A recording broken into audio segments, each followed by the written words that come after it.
voy a presentar un pequeño resumen de todo lo que vimos y aprendimos en control motor. Primero lo que es el primer parcial. En el primer parcial se abarcó lo que es la fisiología del control motor y abarcamos todos esos temas que están en la diapositiva.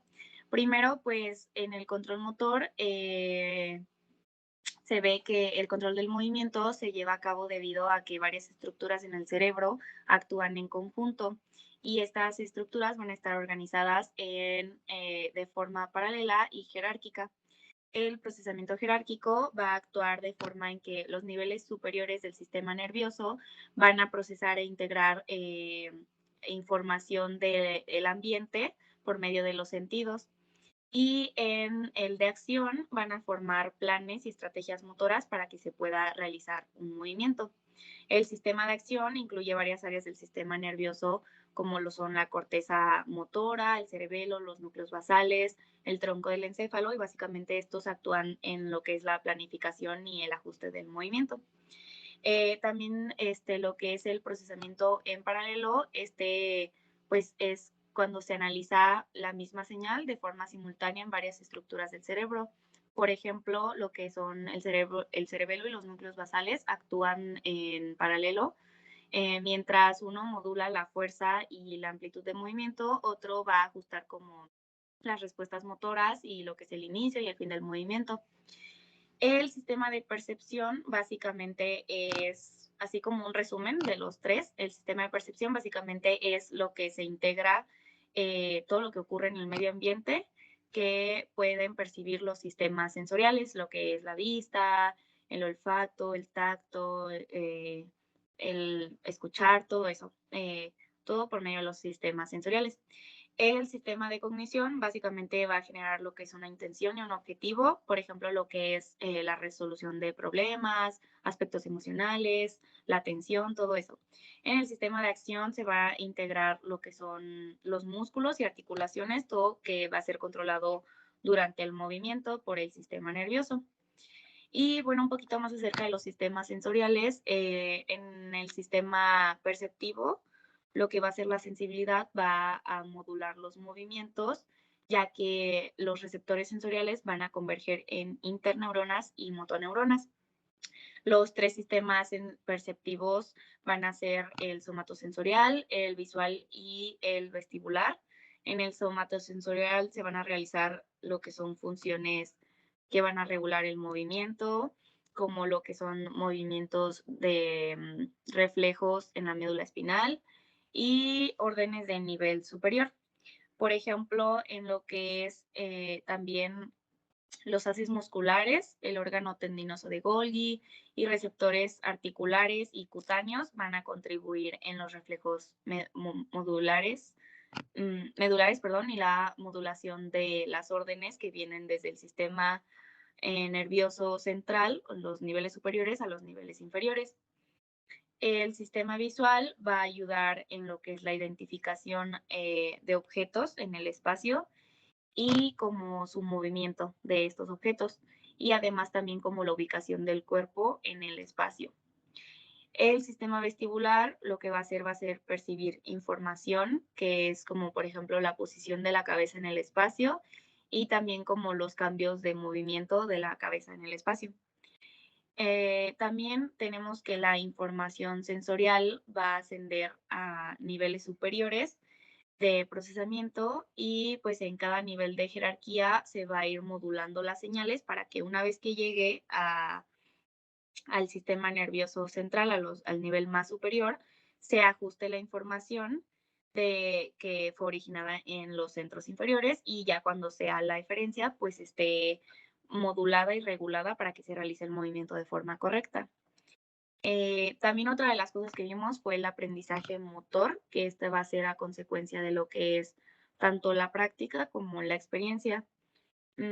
Este aprendizaje pues no es medible y este va a ayudar en lo que son procesos de cuando uno sufre alguna lesión, puede ayudar en la recuperación después de sufrir alguna lesión y pues que se pueda volver como a adquirir esas destrezas motoras que se pudieron perder.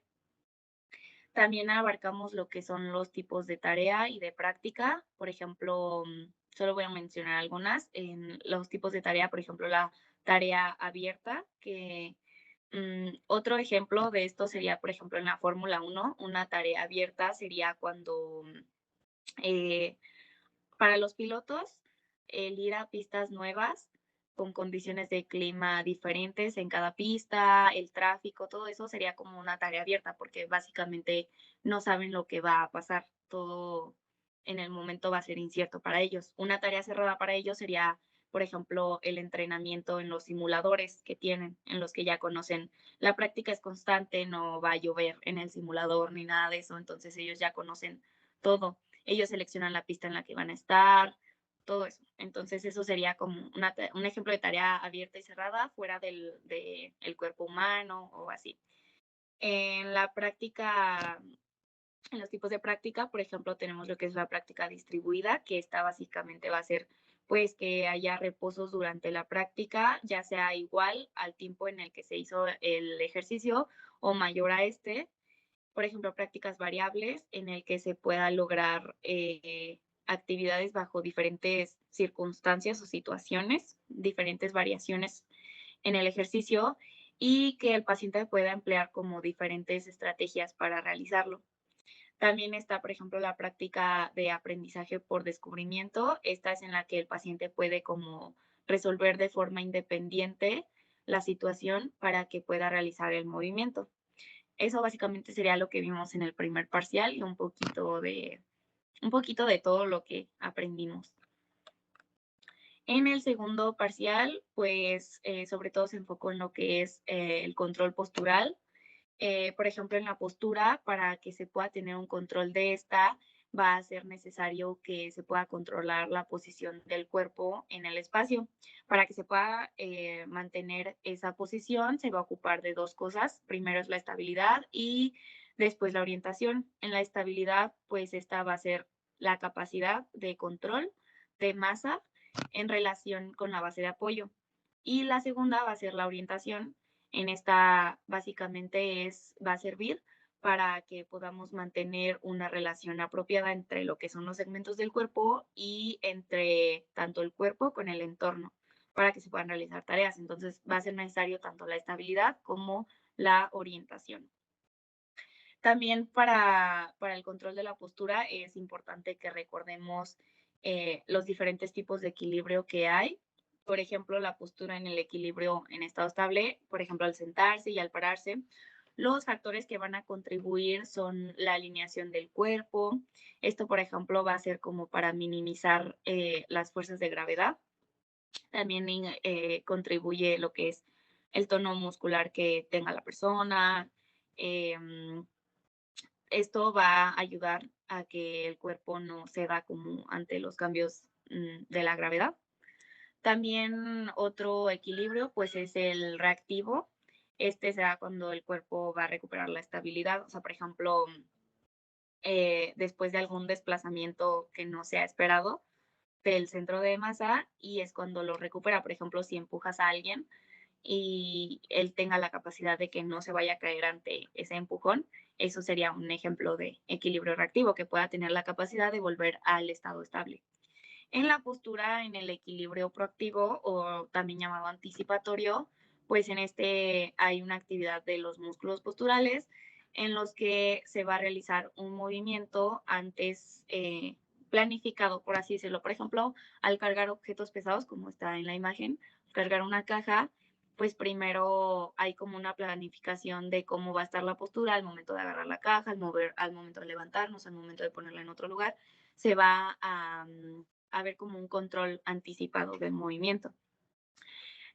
Otra de las cosas es para recuperar el equilibrio, se van a ocupar tres estrategias, que es el apoyo fijo, que se centra en lo que es el tobillo y la cadera, y el cambio de apoyo, que es cuando ya se altera la base de sustentación y pues se da algún paso como para mantener el equilibrio.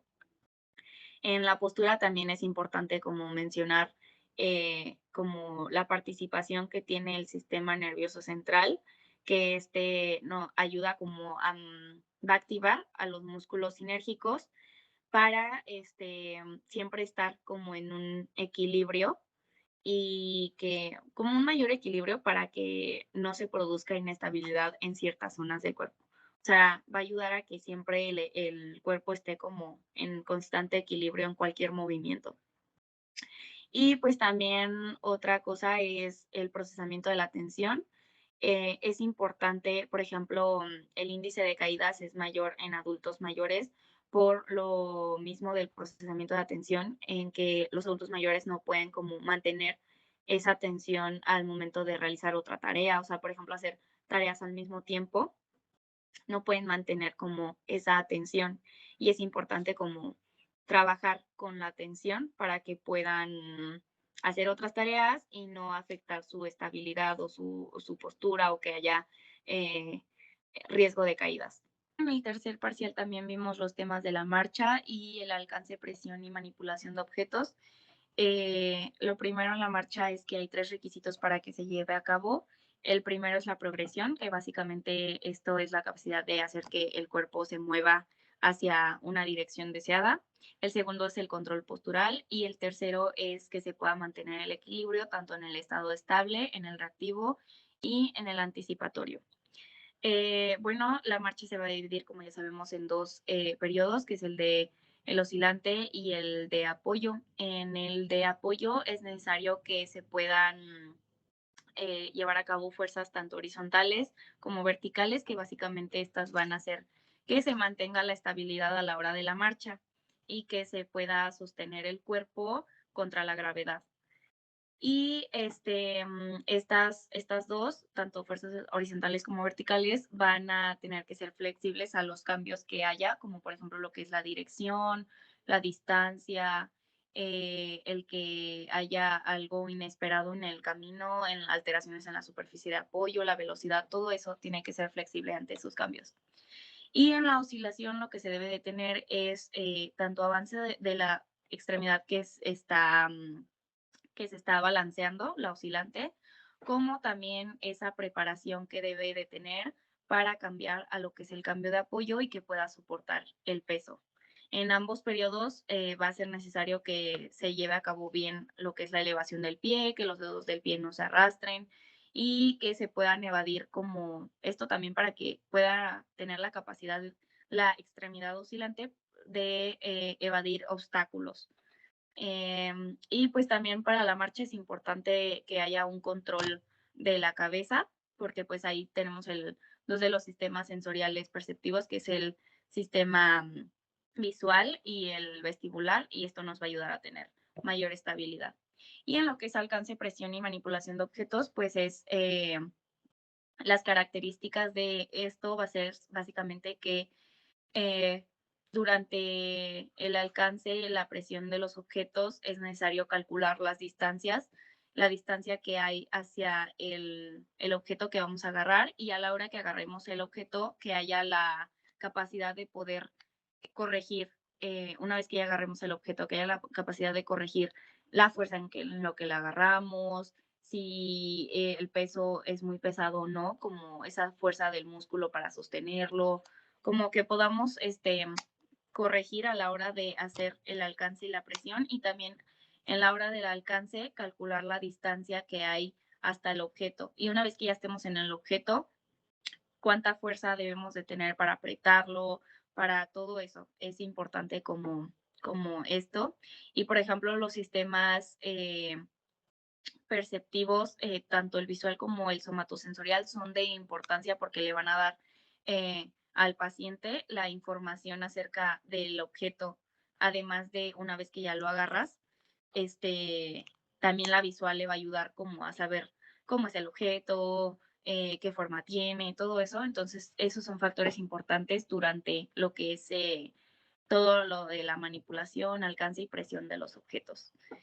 Y bueno, ya como conclusión, en esta materia yo creo que lo que más aprendí es como a mm, ver las alteraciones de una forma más funcional y el cómo orientar la terapia hacia, básicamente hacia la tarea, que el paciente pueda ir desde lo más básico hasta lo más avanzado y no solo hacer una terapia como repetitiva o algo así, sino como enfocar bien hacia las necesidades que tiene el paciente y saberlas identificar. O sea, por ejemplo, si es de la marcha, saber qué fases son las que están alteradas para poder trabajarle primero eso y que después pueda hacer toda la marcha. Y luego, si tiene obstáculos en su casa, cosas así, el orientarlo todo hacia cómo es su ambiente. Y eso fue como lo que más aprendí de esta materia. Y pues mucho acerca de el funcionamiento del sistema nervioso.